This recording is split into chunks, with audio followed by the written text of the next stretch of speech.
Dynamic blocks come in all different shapes and sizes. They can range from a simple table, a less simple table, and even bad apple.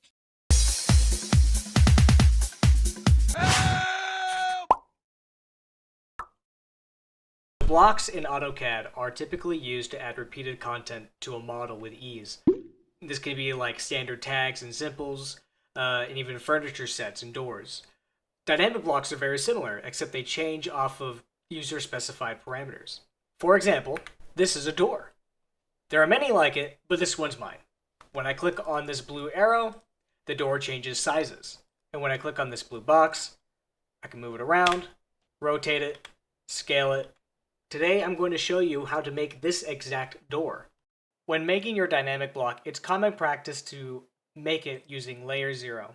Layer 0 has this magical property that allows it to basically be a chameleon. So I can change it to layer 4, layer 11, ceiling grid, like any of my other layers that I want it to.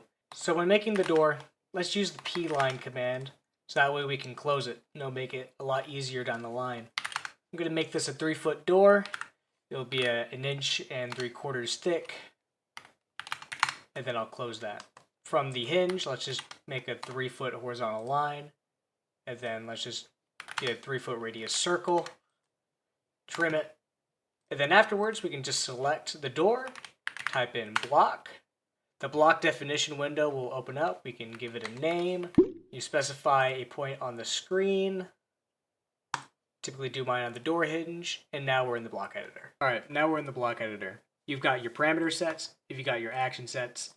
These two are bait. Don't worry about them. Today we're just going to worry about parameters and actions. So with this door, we want it to do two things. We want the arc to scale with the door, and we want the door to obviously get bigger. To do so, we're going to do the linear parameter. You're going to put the first point on that hinge, bringing out 3 feet, same width as our door. Press enter. Afterwards, we're going to select that parameter. We're going to go into our properties tab, and we're going to change the number of grips from 2 to 1, just to make it easier on us down the line.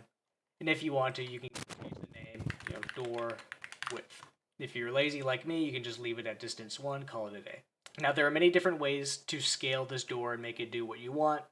You can use a bunch of different parameters and actions. Good AutoCAD users keep their blocks simple.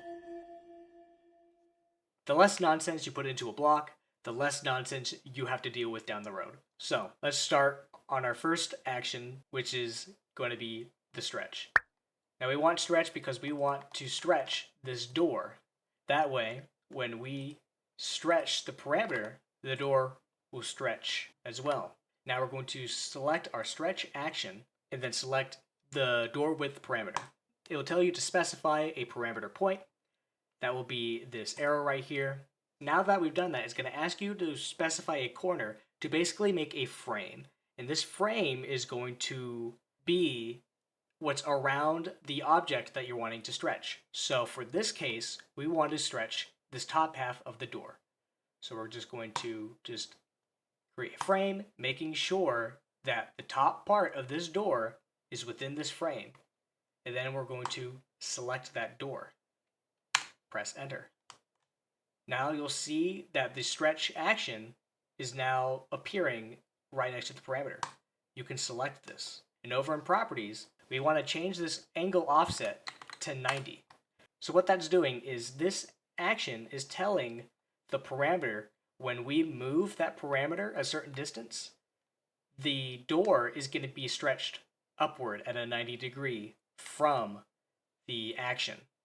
If we left that at 0, it will be stretched side to side instead of up and down. Next up is the arc. We want that to scale with the door. This is very easy. We're going to select the scale action, select the same parameter, select the arc, press enter. Now when I go to test my block, it should all be scaling, just like that. If it doesn't look like this, you did something wrong. So one thing to note about doors is they typically come in 2-inch increments. Now we can tell the block to be in 2-inch increments. To do that, just select the parameter, come to your Properties tab, and under Value Set, where it says Distance Type, we'll select Increment. And then where it says Dist Increment, change that to 2. And you can give it a maximum. I'll give mine a minimum of 2 feet, and then a maximum of, let's do 6 feet. Press close, save changes, and now you've got yourself a door.